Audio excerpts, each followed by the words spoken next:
caballo para gobernarlos a todos.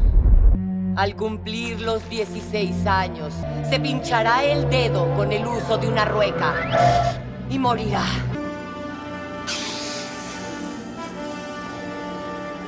Muchos de nosotros hemos crecido viendo películas de ciencia ficción, de fantasía y ni que hablar de los cuentos de hadas donde la lucha del bien contra el mal era muy clara, donde el héroe debía enfrentarse a un villano que aparentaba ser mucho más fuerte, mucho más grande que él. Tan grande y tan poderoso se mostraba este mal que nos dejaba sin aliento, que por momentos nos hacía dudar y temíamos que en cualquier momento el héroe pereciera bajo la sombra de este gran villano.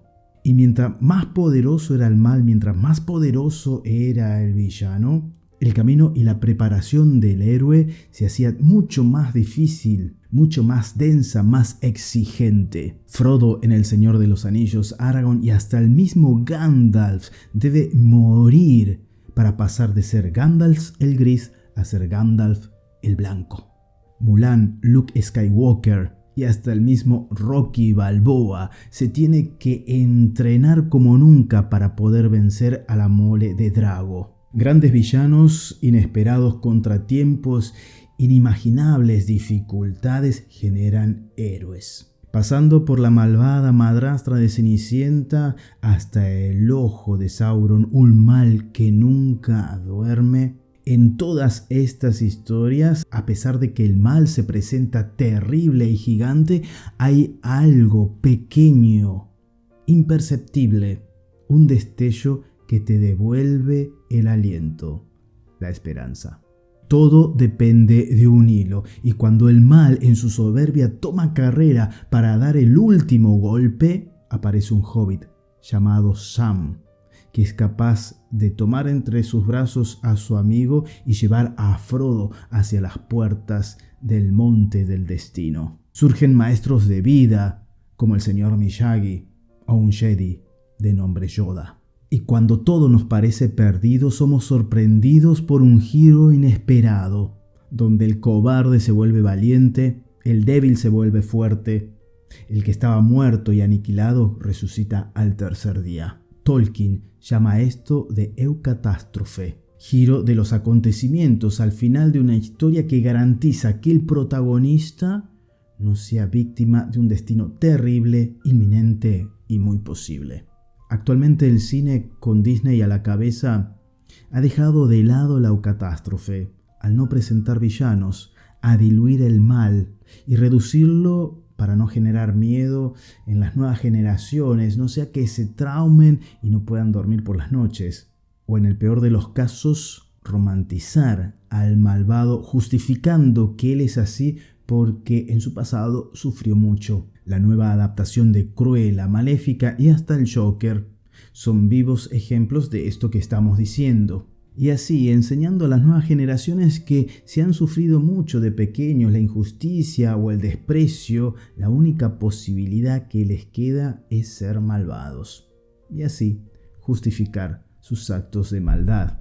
Es decir, que si sufriste bullying, te da derecho a ser un resentido. El abusado podrá abusar. El que roba, mata o se droga será justificado porque nació en la pobreza, en la marginalidad o porque no tenía educación o porque sus padres lo abandonaron al nacer.